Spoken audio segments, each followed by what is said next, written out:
And we will take our questions at the very end, as usual. And if you'd like, just type them in the window, and I will field those for Tracy when we're all done.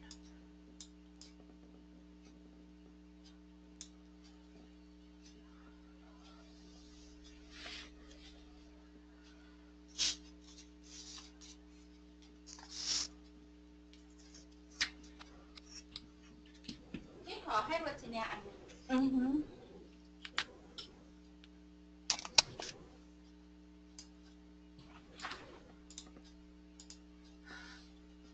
I'm trying to make sure I mute everybody.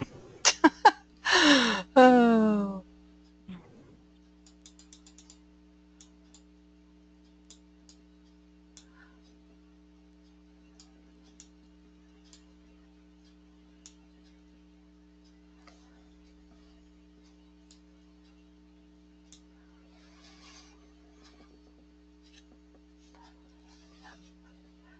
Jennifer, I just saw your question. Is this going to be recorded? Yes, I'm recording it right this minute, even as we speak, or don't speak.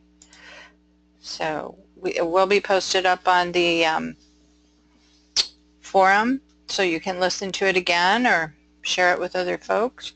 And as far as I know, I think Tracy's going to send me the presentation, and then we can put it up as a PDF as well. Yeah. Oh, cool. Happy Wednesday, everyone. Well, I think we're going to go ahead and get started. I'm about a minute early, but I'd rather be early than late. So that's my motto. It's too easy to be late these days. Welcome, everyone, to our wonderful Wednesday webinar.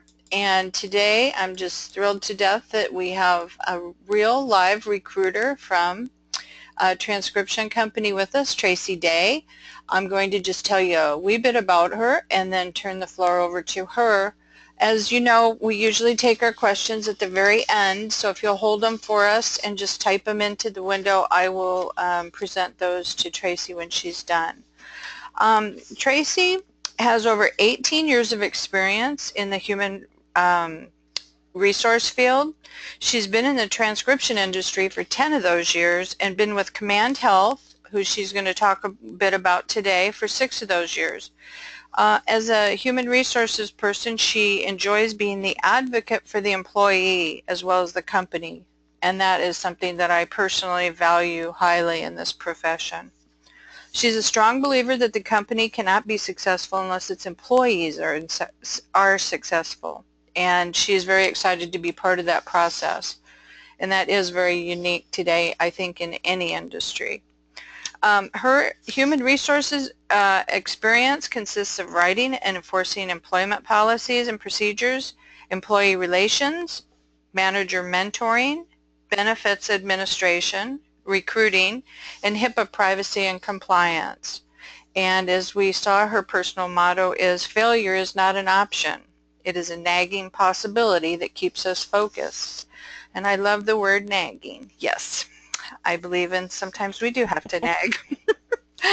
She's, on a personal level, been married to her husband Jason for almost 15 years, and they have 2 children, a 12-year-old son and a 9-year-old daughter. They enjoy boating, camping, hiking, swimming, and attending both college and professional football games, which is something that I also love. So awesome. And without further ado, I'm going to turn this over to Tracy, and take it away, Tracy. Okay, thanks, Audrey. I appreciate that introduction.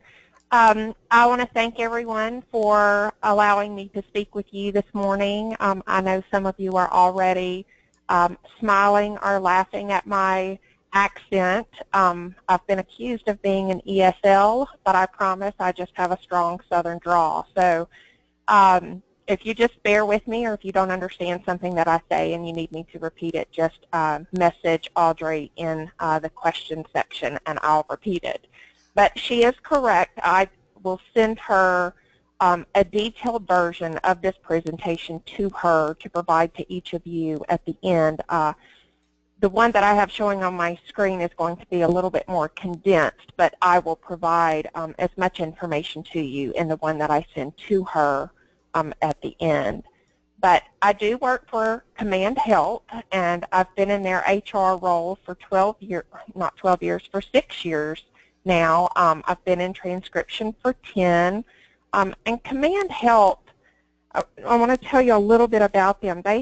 They were founded more than 3 decades ago. While they haven't always been Command Health, they have gone through mergers and not necessarily an acquisition of sorts like some of the other transcription companies have gone through, but the name that we're under now is Command Health.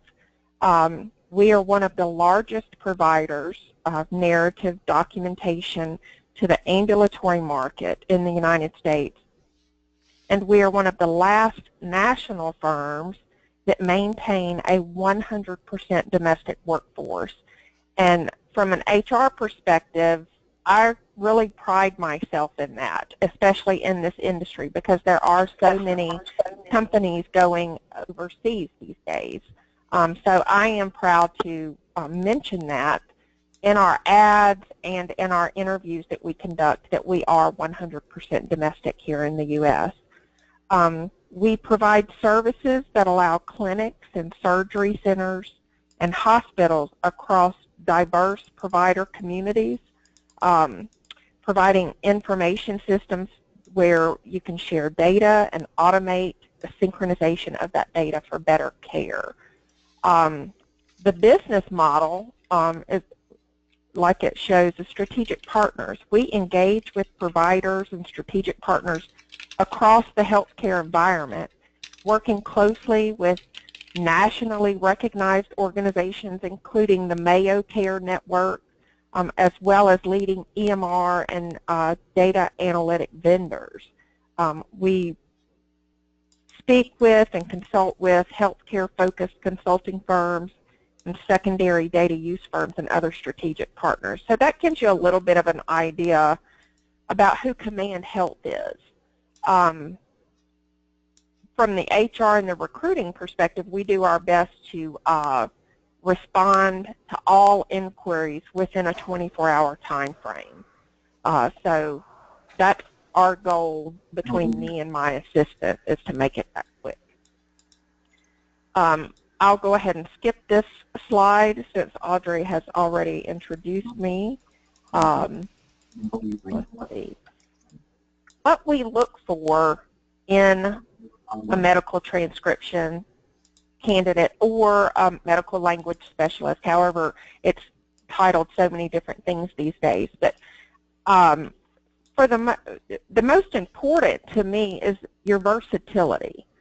A lot of people are looking for a set schedule or a set specialty, and the versatility there is to work on any specialty. I would advise you, whether you're a new grad or if you've been in the industry for a while, to not focus solely on one specialty. While you might get better at it, you're limiting yourself, and because the way I know some of our model today is to have an open pool where we work on the work that is the oldest, regardless of the specialty. And that's not company-wide. Like, let's say you have 3 or 4 accounts that you are that you have access to, but they might be 3 or 4 different specialties. But that versatility allows you the ability to work on other accounts and be more versatile throughout the company, whereas they may need you in a different area and you're ready to go. Another thing that we look for is flexibility, the ability to work any time of the day. Now, in the interviews that I conduct or that my assistant conducts, we may discuss a particular time frame, and I usually like to keep it a 12-hour window just to give you, and the reason I give you that window is to let you know when the majority of the work comes in for a particular account. And that gives you a greater earning potential if you work within that time frame. Now, for anyone that's been in the industry for a while knows that there may be certain times of the year where workflow decreases. For an example, I believe it is next week, there's a huge orthopedic seminar going on, and I know a number of orthopedic specialists in the Washington area are going to be at that seminar. So I know there's going to be a decrease in workflow for that week. So being versatile and flexible, the versatility of working on a different specialty and then having the flexibility maybe to work in the evening hours, which may be outside of your normal working hours, will again allow you to make more money and be a more valuable asset to the company. So another thing is quality focused. Our first impression of you is your resume. Make sure that on your resume or the application that you complete that your spelling is correct, your capitalization is correct. I see so many resumes that come through that have the city and the state that you live in not capitalized, or some just words misused or misspelled throughout. And so if I get your resume, make sure that your content coincides with what you put in your application, and make sure that the spelling and the capitalization is there, because that tells me that you're focused on quality, and that's important to us as well.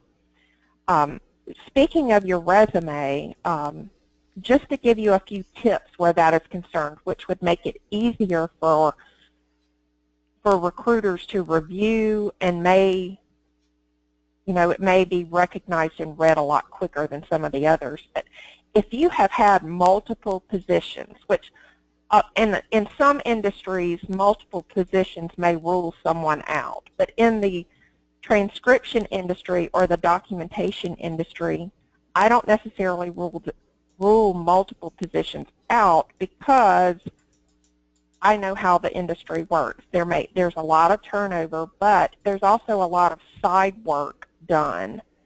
So there's multiple reasons why you would have multiple positions listed. But what I would recommend doing is put a short narrative on your resume as to why you left that employee or employer, whether it was workflow, a layoff, or a better opportunity. And that simply just gives us a snapshot as to why you left to go elsewhere, or why that you're working it on the side or something like that. Make sure that you list all of the hours that you are willing to work, not just the time frame that you might see on the ad that we have running or another company has running. Because, and I say that not because we're going to limit you just to those hours, but we have needs that change every day. Like, for example, yesterday I had a certain number of openings. Today I've had 2 more come open. So make sure you list all of that availability. Testing, majority of the time we do require our applicants to test. Some of the reasons we might not require them is if they're a recent graduate and they graduated with honors. Once we verify that they've graduated with honors, we'll go ahead and set up an interview. But the testing, another thing that you might be able to include on your resume in that narrative is your latest QA scores within, the last QA score that you received with them, if you have that documentation available. The one testing tip that I would like to give you is, do not let your nerves get the best of you. A lot of people log on. I'm a terrible test taker. I can tell you that. I can take it, but my nerves get the best of me. But the biggest thing with the test is a lot of people try to log on and they try to get through it quickly. Well, I don't really pay attention to how long it took you to take that test. I pay attention to the quality of the document. Now, obviously, once you are in a transcription position or a documentation position, you're going to want to pay attention to your efficiency and how fast you're going, but know that in order to be considered for an interview, I am not paying attention to how long it took you to take that test. I am more concerned about the quality of the document that you're presenting to us. Let's see. As far as interview tips, we conduct our interviews on a conversational style. So it's not like I'm going to have a set number of questions that I'm going to ask you. So I may speak to Mary and ask her a certain number of questions, and just it's all based on how our conversation's going. Now, some of it will be detailed based on the position, but know that we encourage you to talk about your strengths, but we also want you to be prepared to talk about your weaknesses. Whatever your weaknesses might be, I mean, your weakness might be in acute care as opposed to a clinic setting, but know that, I mean, we have Command Health. I can't really speak based on any other transcription company, but Command Health's technical and training teams are top-notch sources of knowledge, and the weakness that you feel you have is something that we look at as an opportunity to turn into a strength. We have a trainer she was just promoted to trainer, oh gosh, a few months ago, but she has done an exceptional job at teaching keyboard shortcuts, and shortcuts that people that have been in the industry for years didn't realize they could use. So just know that we want to hear about those weaknesses too, because we might be able to turn those into a strength. As far as a communication tip when interviewing or when being considered, not just interviewing, but if you're going to correspond with us or any other company via email, be sure to include a signature line listing your full name and your contact information. We often receive correspondence with an email body, but we have no idea who it's from. So that hinders us in our ability to respond effectively. And, you know, like I said earlier, we pride ourselves on responding in a timely manner. So the next thing I'm going to talk about is tips for working from home and how to be a quality MT. First off, and I don't have a whole lot of details on this in the final product that I'll be providing to Audrey, but pay structures across companies vary. So you may hear of being paid per line, and a line for some companies is 65 characters plus spaces. A line for some companies is 65 characters without spaces. And then, I mean, I can tell you when I first started, a line was a line, period. If it had the word and a period, or the last word of the sentence and a period, that was considered a line. But that was years ago, and it's not done that way any longer, to my knowledge. But we also, even within Command Health, we have per dictated minute. We have, we used to have per page, and we have some accounts that are still straight transcription, but they're very minimal.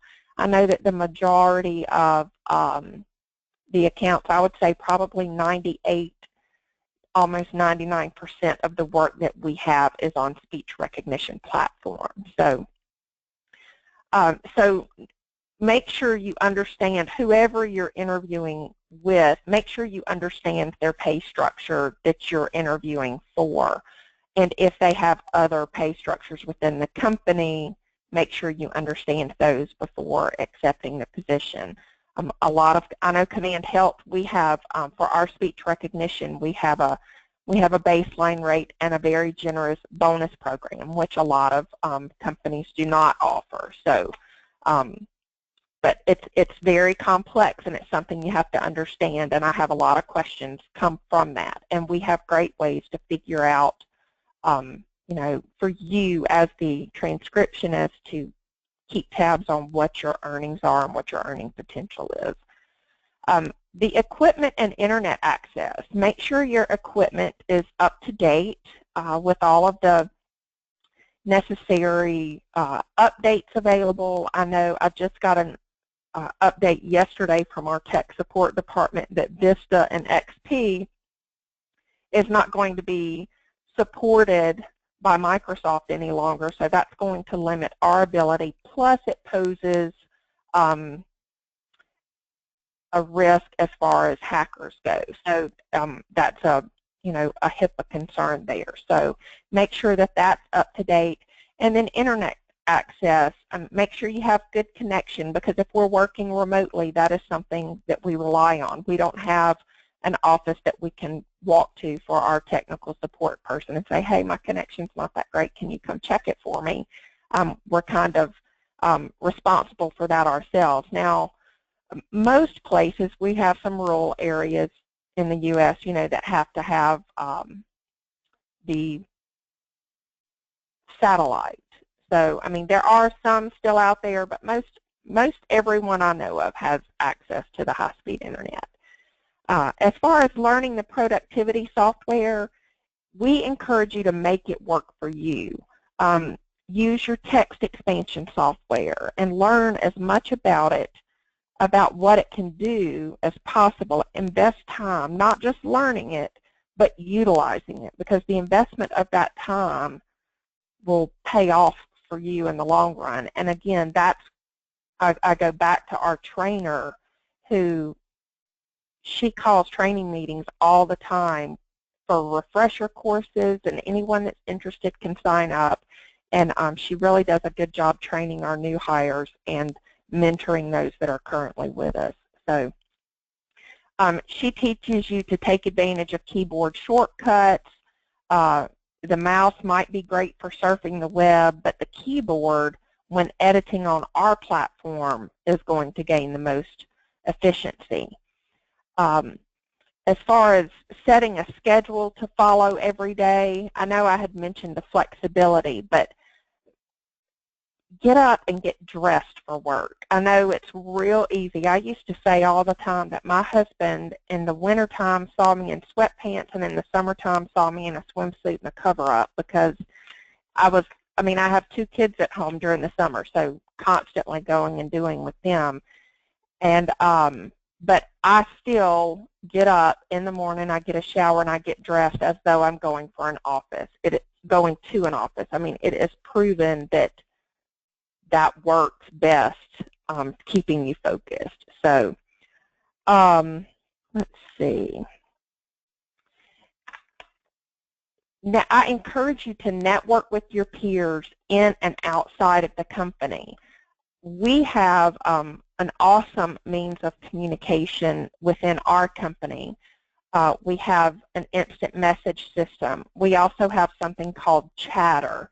And the best way I can explain that is it's kind of like an internal Facebook, where teams are set up within there. You can like their posts, but it's a great way to post to your team and say, hey, I'm working on Dr. John Smith. He's saying something that sounds like this. And then people who have typed on him before can respond and say, oh, this is what he's saying. I know he mumbles through that sentence all the time.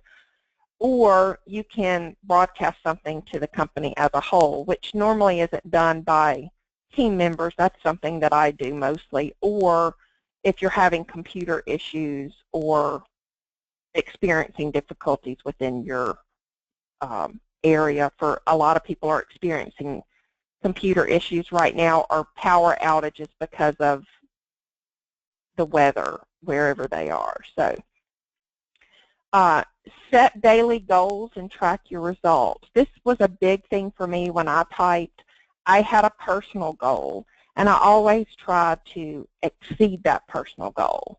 But I might have had days where that personal goal was all I could meet. You know, if you are set a goal of a number of lines that you want to produce per day, then I encourage you to always, you know, reach beyond that.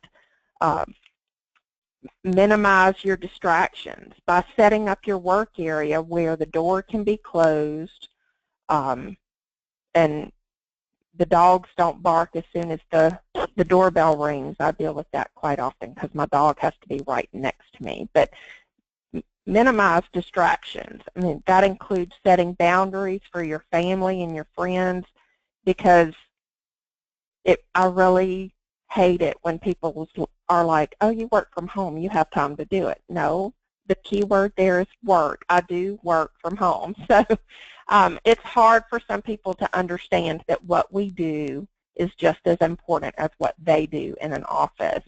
And so we have to set those boundaries and make people understand.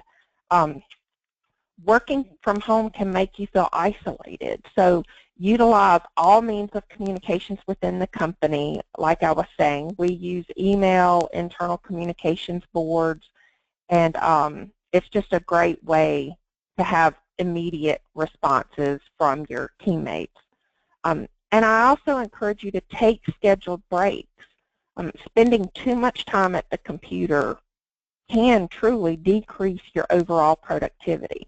Stand up, walk around, stretch, do some yoga, whatever you feel like. My office is upstairs in my house, and I am up and down the stairs constantly. So it keeps me awake, it keeps me engaged, but without a doubt, as soon as I get at the end of the stairs, my phone is going to ring, so I'm going to have to run back upstairs. Work-life balance. It is crucial that you do this, because just because you work from home does not mean you should be working all the time that you're home. Set limits for yourself and leave work when you have reached or exceed your daily goal. As far as remote employment not being for everyone, I truly consider this a blessing to be able to work from home for many reasons. I started out working from home because I had small children and I wanted to be able to spend more time with them. And then it got to a point where my parents were aging. So it's kind of, while my kids are still young, I've lost a mother, and now I'm having to take care of my father. So different reasons for working from home, but it's still not for everyone. If you're not disciplined enough to not let that load of laundry nag at you all day while you sit there and finish the first part of your shift or something like that, if you're not self-disciplined enough, it may not be for you. But a lot of people who decide to get into this already know that the determination is there, and they can focus on it. Appreciate the positives of remote employment. Be grateful, because once you become accustomed to it, it's easy for you to remember the perks of working from home and not in some cubicle, punching a time clock. While we do have a time clock here that you have to punch, I mean, that is because of the federal government laws that we have to abide by. And gratitude will motivate you, and you will enjoy your work days more.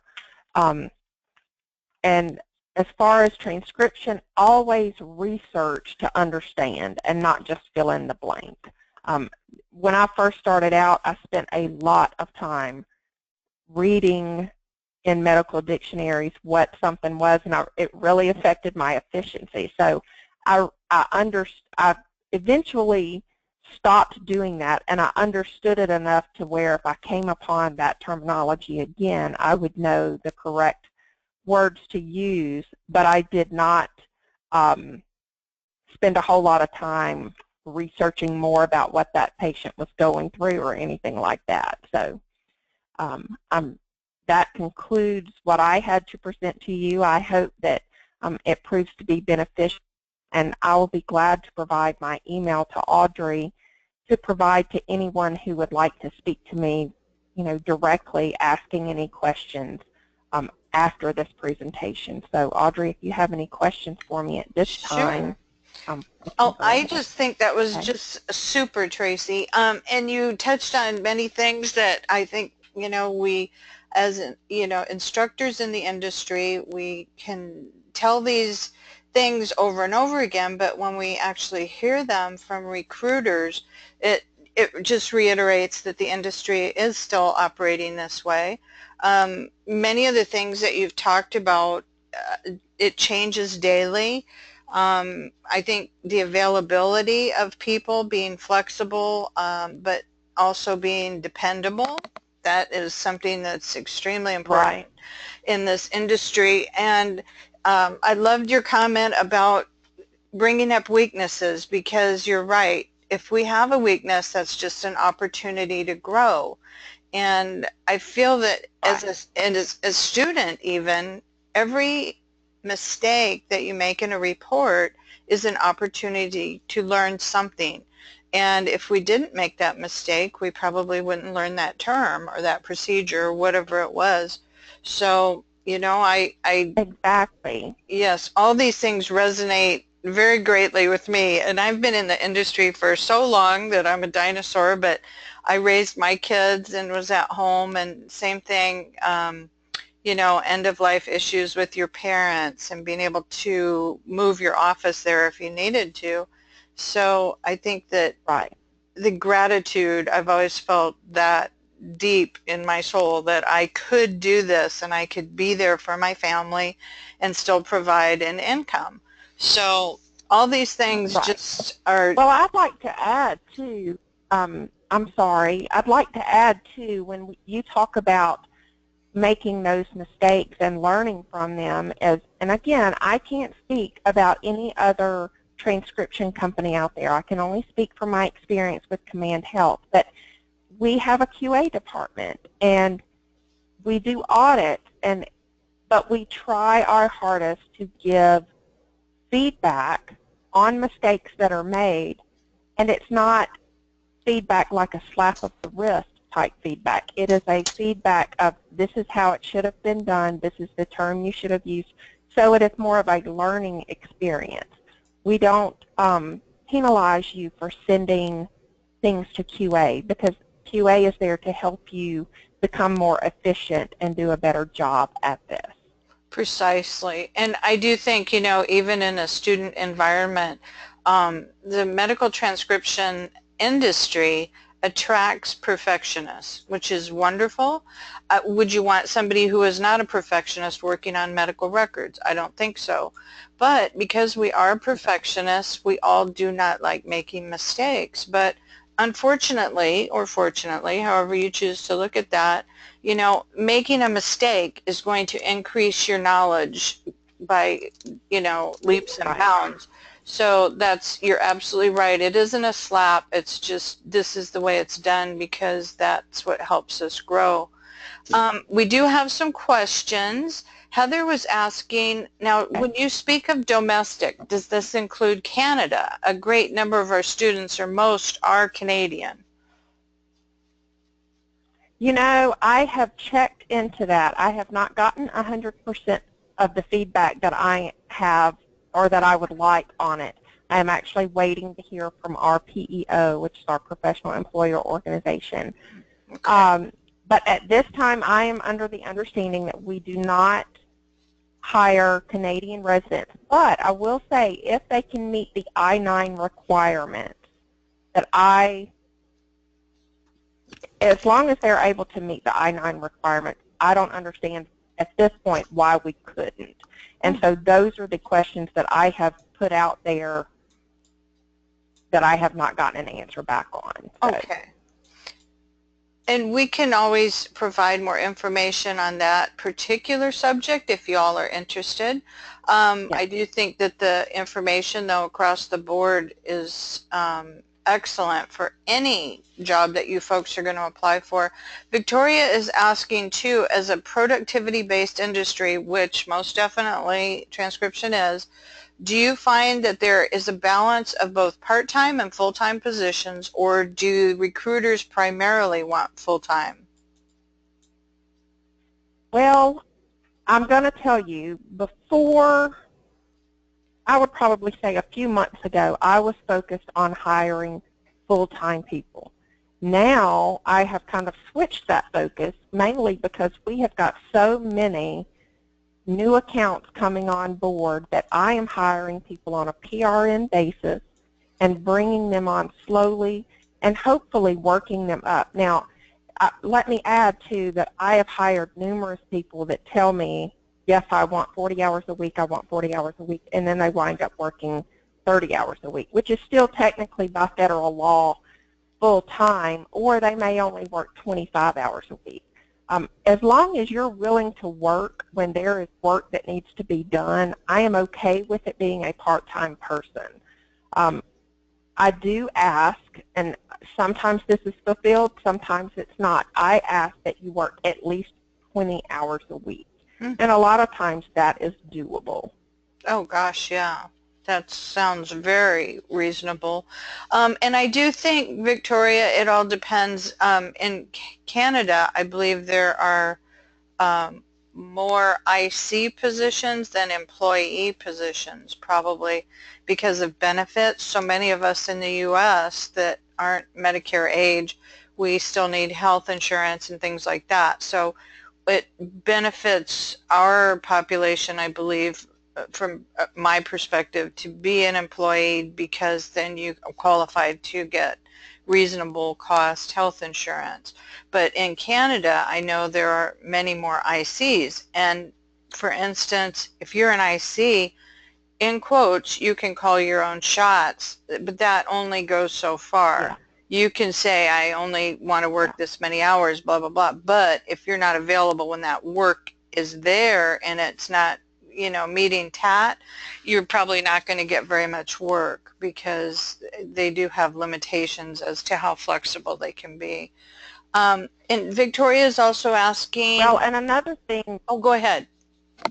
Can I say one thing? Yes. One thing about the IC positions, we used to have IC positions with Command Health, but we changed because with the federal laws that ICs have to meet, like they have to provide proof that they do work for more than one company. They have to have a business license. They have to have at least $1 million in liability insurance. And all of that has to be provided to us. And of all of the ICs that we had at one time, we now only have 2 throughout the whole company, and we have over 450 employees. Wow. So right. There were only 2 that actually met those federal requirements. And that is in the U.S., and there are different standards in Canada. Right. And Victoria is also asking if a company has a 98% accuracy expectation for all reports, are there buffers or allowances when it comes to an ESL dictator? There are not, but I will tell you that there is, I mean, we have a bonus in place as far as, you know, rewarding you for having those difficult dictators. Now, as far as the audit of those dictators, we'll take, I don't know the details of how the audits are performed as far as, you know, the leniency of it, but I do know that they try to, when they do an audit, they do an audit of 4 to 5 reports in order to get your total audit score. So I will tell you, I only know of one account that we have left that has ESL dictators.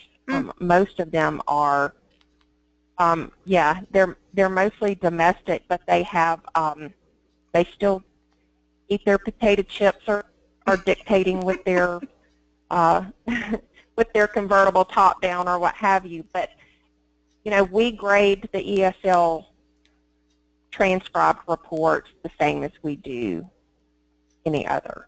And it all comes with, you know, just becoming familiar with them too. The more you get to know them, and actually an ESL dictator, in my own experience, has, I can't think of the term now, but they have adapted better speech rec reports because their speech patterns are predictable. Oh, yeah. Yeah. So you Yeah, end they up, have a better quality voice file. yeah, exactly. And, then you also have English as a Southern language. So, but you eventually get to know all of these ins and outs, and your productivity, et cetera, will go up. Someone's asking as well if you have particular favorites in word expander programs that people use, or recommendations, like which ones work Well, best. we use Spellets, I believe, and I believe that we provide it to you, Hmm. if I remember correctly. I can check on that, and when I send you, I know we have an automatic spell checker. I'm trying to think of the one that I used when I was transcribing, because it was with Stedman's, but that was the spell checker. Right. They're I'll talking have about to check. expanders. I did a webinar Yeah. that covered instant text mostly. The students are provided with Phrase Express to use during their course. Mhm. It is very limited, only because you have to enter everything by hand. And I do Yeah. recommend a more robust word expander if you really want to ramp up your productivity. And things like instant text or shorthand, some of the other ones out there, they do Yeah, have, shorthand. That's what I was right, thinking. yeah, and they do have dictionaries built in, so that you don't end up having to, do all of that stuff and enter Well, and everything. another good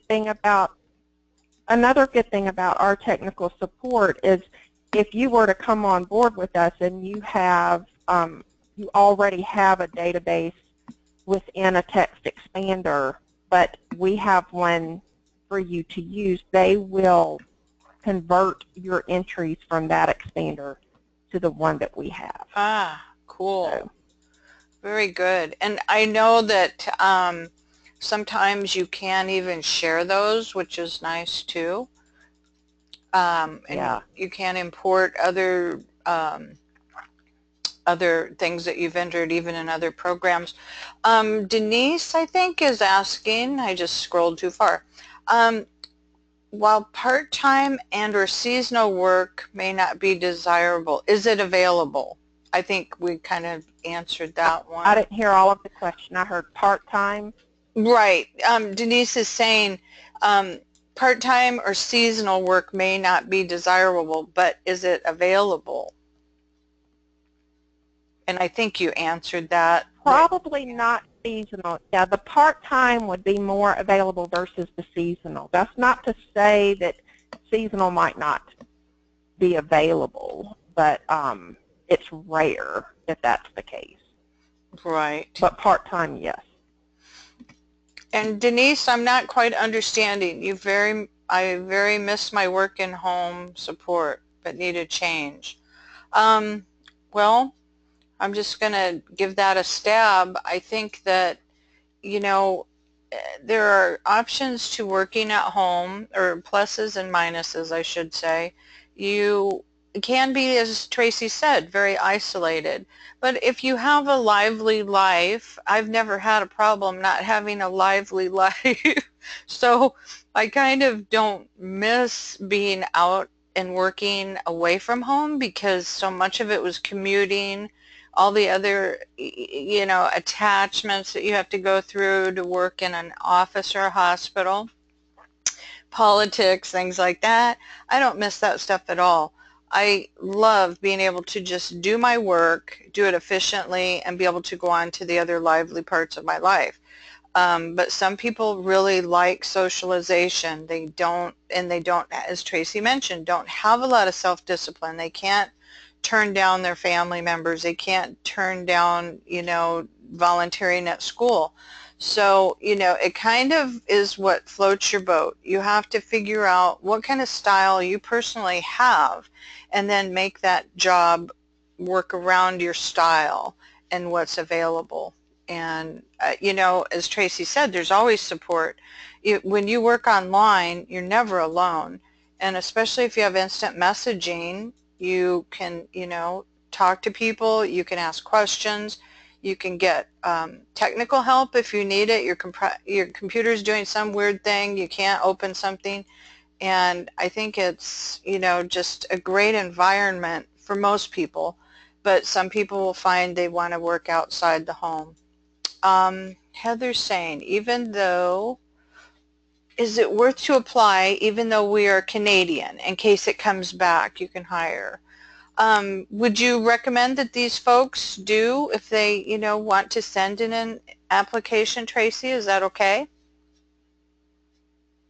Well, they could. They might run into some issues with our application process. I think it limits you on the amount, like if you don't have a city and a U.S. city and a state to enter. So what Oh, I would rather happen is I would rather get the questions that I'm waiting on the answers okay, for from our PEO, and then I will let you know, and perfect. then you can relay that information to the members. Okay. Um, are your workers unionized? I don't believe anyone is unionized, are they, in this industry? Yeah, I don't think so. No. Yeah, I've never heard of a, no. Yeah. Okay. And Donna is asking, what is an IC position? It's what we were An referring IC to. position is a, yeah, it's an independent contractor position, meaning you send us, it's kind of like a vendor situation where you would do work for us, but you're a business entity of your own, and you would send us invoices for the work that you perform for us, and then we would pay you that way, and you would get basically a 1099 for tax purposes as opposed to a W-2 where an employee is concerned. But there, in the United States, there are multiple requirements to be classified as an independent contractor. Like you have to pay your own taxes and all of that sort of thing. So, And I believe that's true in Canada lots as to go through. well. Yeah, and you end up, they just pay you a lump sum, like if they paid you by the hour, by the minute, by whatever the line, they pay you that lump sum, and then you are responsible for calculating how much tax needs to come out and saving that, you know, so you're not busted at the end of the year, that you have to come up with that money to pay your taxes. So, you know, it becomes a formula if you do it that way, and most people, I believe, in Canada are hired for transcription services as ICs. So, and it's always good to have a tax guy too, or a tax person, so that you can make sure you have that nailed down. I have a accountant husband, so that really helped. I didn't have to worry about the numbers, which was nice because I'm not a numbers person. And he's very fastidious about taking it out, so I never had to worry about that. Um, Debbie is asking if a transcription needs to be done immediately, for instance, on a weekend. Do you have a list, or do you have a go-to? Oh, that's a great question. And tell us a little bit about the work pools, Tracy, and how those work in the real world. Okay, what was her question about the weekend? I didn't Well, fully get it. she just threw in the weekend, but I think it's a general question. Like, if you get a phone call, the company, and it says, you know, we need this H&P ASAP, how do the transcriptionists working Hmm. know how that works? Okay, there's a couple of ways that could work with us. Like I said, we have that internal chatter, which is kind of like the Facebook. And we have this thing set up where if you're set up to receive text alerts, if an account has a huge download or they had a lot of work come in late Friday night, we can post a message on that chatter to the alert screen, and you will, if you have text message, you will get a text saying, hey, we need help in this account, and then you as the MT can log on at any time and get that work done, whether it be late that Friday night or early that Saturday morning, whatever works for you. Or a lot of times if it's during regular, you know, work daytime hours and it's not late at night, we can post something on that chatter. Or another way, if you don't get the text messages. A lot of times the managers will pick up the phone and just call everyone on their team and say, hey, if you can log on, please help. Or, there's all sorts of ways that we communicate that. But, we have some accounts right now that are really out of turnaround time. So we even, in that respect, approved overtime. We don't approve overtime very often because, again, like I mentioned earlier, we want you to have that work-life balance. And working from home, it's easy to work a lot more than you really think you are. And so we've approved overtime to get that work done. So again, if you've worked 30 hours during the week and it's Saturday and everybody's at the ballpark and you've got extra time and you want to log on and make a few extra dollars, then log on Saturday and work. So there's different ways for us to communicate that to you and different ways that you could fit that into your schedule. Well, and most, I hope that answered her question. I think that was perfect, Tracy. And two, when you have the instant messaging system going, which almost every company I've ever worked for has, then they can buzz you and say, hey, can you grab that H&P out of the pool? It's number blah, blah, blah. Somebody's Right. calling for it. Or when you sign on, there usually is a flow to your work pool. Like up at the top, all the stats are going to float up there, and they're going to be in red, and that means do these first. So if you log on at any time, right, yeah, you're going to know, hey, these need to be done. And just so you folks know too, usually there are dictations coming in all weekend long. And many companies do require you to work a weekend day. It all depends on the company, but that's negotiable in some companies, some it's not. And so there usually is an abundance of work because, frankly, everybody probably would like their weekends off. But Donna is asking the burning question: what do you think that the future holds for the MT industry? Is it going to grow or is it going to slow down? Well, I think the MT industry is growing. I have to beg to differ with everybody that thinks this is a dying industry, because I look at how many accounts we have scheduled coming on board, and I mean, we just hired, I think, if I remember correctly, we hired 6 people last week. And I mean, we've already conducted 7 interviews this week, and it's just Wednesday. So I don't see it being, if anything, I hope that eventually the work is all 100% domestic, and that's just not with Command Help. I hope that they bring the work back here, and so it's focused on that. Say that not because of any political agenda I'm trying to say, but right here where I live in the county next to me, we had a hospital. It's called Baldwin County Hospital. They had a huge lawsuit against them, and it was millions of dollars, where the transcription work was done by someone overseas, and they wrote the wrong dosage of medicine down, and the patient died. So that's why. I'm not saying that everybody in the U.S. won't make a mistake like that, but with the quality controls that we have in place, we are less likely to have an issue like that. So I only see reasons why this industry is going. Now, there are companies that are going to doing it themselves, but I think larger facilities have to rely on transcriptionists to do what we do. I don't see it as a dying industry at all. Me either, and I get so upset when I hear that, because the fact of the matter is, if you look at the statistics that the Joint Commission puts out, critical errors and major errors are over the top that never used to happen when it was straight transcription. And as I think Tracy alluded to, I think a lot of this has to do with being sent overseas.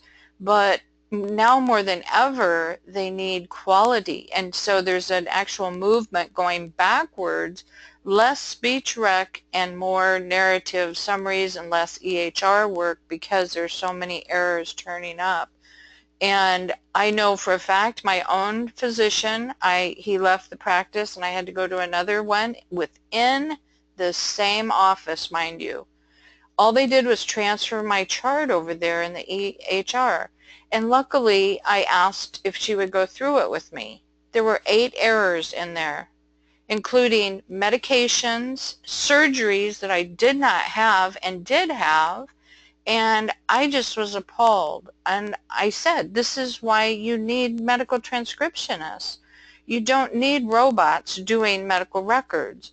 And there are instances of medical records of one person being combined with another person. So how does this not result in death or serious injury to people? I mean, I think that it's going to become more and more prevalent. And so I just always say, hang in there. You know, I don't think we're going anywhere. I think that people need us more than ever. So, can everybody still hear? I hope we didn't lose the audio. Hello? Is anyone out there? Good. All right. I'm not sure if I lost Tracy. It sounds like she's not there anymore. Tracy, are you there?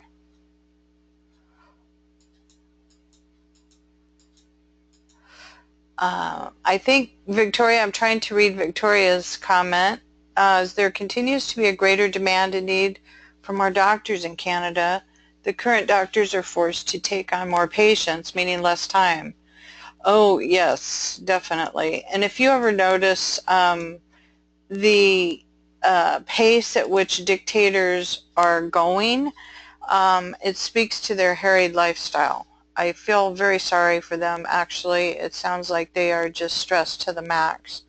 And I know just from the couple of years, and this was years and years ago when I worked in the radiology department in the hospital, the ER was just, they were so slammed every minute, and that slammed us concordantly, and it just was like, is this the way to do medicine? It kind of makes you stop and think. So I do think, you know, there's a great potential for error, but there's also a great potential for correcting error just by having trained, qualified health documentation specialists like us. Donna's asking, is the aging baby boom generation having an impact on the on the industry? Yes, because all these people, including me, are living longer and ending up with health problems, and so I do think that that is putting a stress on the medical profession in general. There are so many people that need medical care, and plus it's mandatory, you know, here in the U.S. now. So I do believe that there is it's a supply and demand situation. I think that we need more physicians, we need more medical help, and consequently we need more documentation. So it's a revolving type of situation, I think. So I think that it's, you know, stick with it. It's a great profession, and I've always been proud to be a part of it. I'm not a hands-on blood and gore kind of person. I can't deal with people that way because I get so upset and I get too involved and too emotional. I actually wanted to be a physical therapy assistant, and I just couldn't do it. I felt so sorry. And so I thought, well, gee, I still want to be in medicine. I love medicine. So it was a natural kind of seg for me to go into transcription. I could still be part of medicine, and I feel that I make a tremendous contribution to the industry in general just by doing what I do. So, and that's my goal. Every record that I ever touch, I just want it to be as accurate as possible. And if you just do that, take it one report at a time, you grow in your experience, and I do think it's an honorable and a wonderful profession. So, but I thank you, Tracy. That was absolutely excellent. I learned a lot of things today too, so that's always a plus. And if anyone has Thank any you for more, having me. oh, anytime.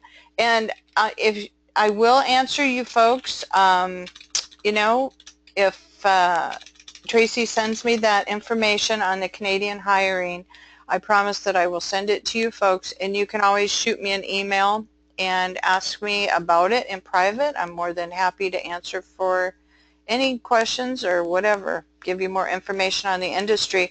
But do take to heart what Tracy said about presenting yourself professionally in everything that you do.